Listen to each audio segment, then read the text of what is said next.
بسم اللہ الرحمن الرحیم۔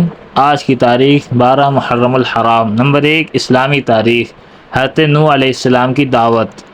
جب لوگوں کی نافرمانی اور بت پرستی دنیا میں عام ہو گئی تو اللہ تعالیٰ نے ان کی ہدایت و رہنمائی کے لیے حضرت نوح علیہ السلام کو نبی بنایا۔ انہوں نے لوگوں کو نصیحت کرتے اور دین کی دعوت دیتے ہوئے فرمایا، تم صرف اللہ کی عبادت و بندگی کرو، وہ تمہارے گناہوں کو معاف کر دے گا۔ اس نصیحت کو سن کر قوم کے سرداروں نے جواب دیا، ہم تمہیں رسول نہیں مانتے کیونکہ تم ہمارے ہی جیسے آدمی ہو، نیز تمہاری پیروی ذلیل و حقیر اور کم درجے کے لوگوں نے کر رکھی ہے۔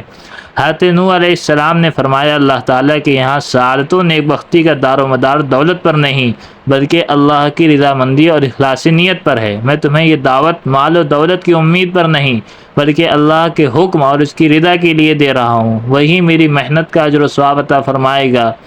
گرد حضرت نوح علیہ السلام دن رات انفرادی اور اجتماعی اور خصوصی و عمومی دعوت پر ایک طویل عرصے تک قوم کو شرک و کفر اور اللہ تعالیٰ کی نافرمانی سے ڈراتے رہے، مگر وہ باز تو کیا آتے بلکہ الٹا عذاب الہی کا مطالبہ کرنے لگ گئے۔ نمبر 2، حضور صلی اللہ علیہ وسلم کا معجزہ۔ درخت کا حضور کو اطلاع دینا۔ ایک مرتبہ کسی نے حضرت مسروق رحمۃ اللہ علیہ سے پوچھا کہ جس رات جناتوں نے حضور صلی اللہ علیہ وسلم کا قرآن سنا تھا، اس رات آپ صلی اللہ علیہ وسلم کو جناتوں کی حاضری کی اطلاع کس نے دی تھی؟ تو حضرت مسروق علیہ رحمہ نے فرمایا، مجھے حضرت عبداللہ بن مسعود رضی اللہ عنہ نے خبر دی کہ اس رات رسول اللہ صلی اللہ علیہ وسلم کو جناتوں کے بارے میں ایک درخت نے بتایا تھا۔ نمبر 3، ایک فرض کے بارے میں نمازی پر جہنم کی آگ حرام ہے۔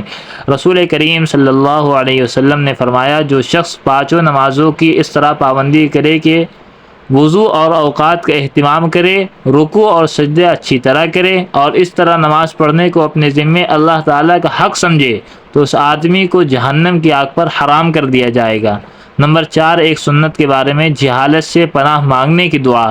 جہالت سے بچنے کے لیے اس دعا کا اہتمام کرنا چاہیے، اعوذ باللہ ان اکون من الجاہلین۔ ترجمہ، اللہ کی پناہ مانگتا ہوں اس بات سے کہ میں جاہلوں میں سے ہو جاؤں۔ نمبر 5، ایک اہم عمل کی فضیلت۔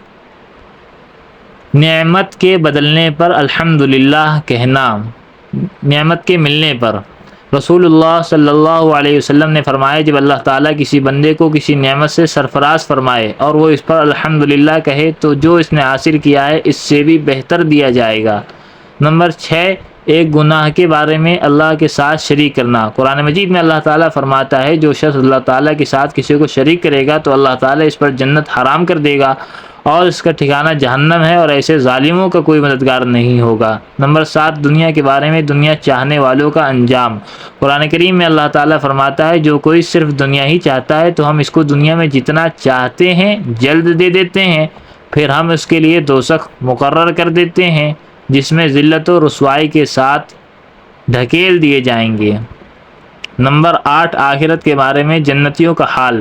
رسول اللہ صلی اللہ علیہ وآلہ وسلم نے فرمایا، جنت میں لوگ کھائیں گے اور پئیں گے لیکن نہ تو پیشاب پخانہ کریں گے اور نہ ہی ناک چھینکیں گے، بلکہ ان کا کھانا اس طرح ہضم ہوگا کہ ڈکار آئے گی جس سے مشک کی خوشبو پھیلے گی، اور ان کو اللہ کی ایسی تسبیح اور تکبیر بتائی جائے گی کہ جس کو پڑھنا اتنا آسان ہوگا جتنا دنیا میں تمہارے لیے سانس لینا آسان ہوتا ہے۔ نمبر 9، طب نبوی سے علاج، مسواک کے فوائد۔ رسول کریم صلی اللہ علیہ وسلم نے فرمایا، مسواک ضرور کیا کرو کیونکہ اس سے اللہ کی خوشنودی حاصل ہوتی ہے اور آنکھ کی روشنی تیز ہوتی ہے۔ نمبر 10، نبی علیہ السلام کی نصیحت۔ رسول اللہ صلی اللہ علیہ وآلہ وسلم نے فرمایا، تم میں سے کوئی شخص وفات پا جائے تو اسے اپنے گھر میں دیر تک نہ روکو، اس کو جلد دفن کرو اور دفنانے کے بعد اس کے سر کی طرف کھڑے ہو کر سورہ بقرہ کا شروع حصہ اور اس کے پاؤں کی طرف کھڑے ہو کر سورہ بقرہ کا آخری حصہ پڑھو۔ فائدہ، شروع حصے سے مراد الف لام میم سے مفلحون تک اور آخری حصے سے مراد آمن الرسول سے فانصرنا علی القوم الکافرین تک ہے۔ سبحان اللہ بحمدہ، سبحانک اللہم بحمدک، نشہد ان لا الہ الا انت، نستغفرک ونتوب الیک۔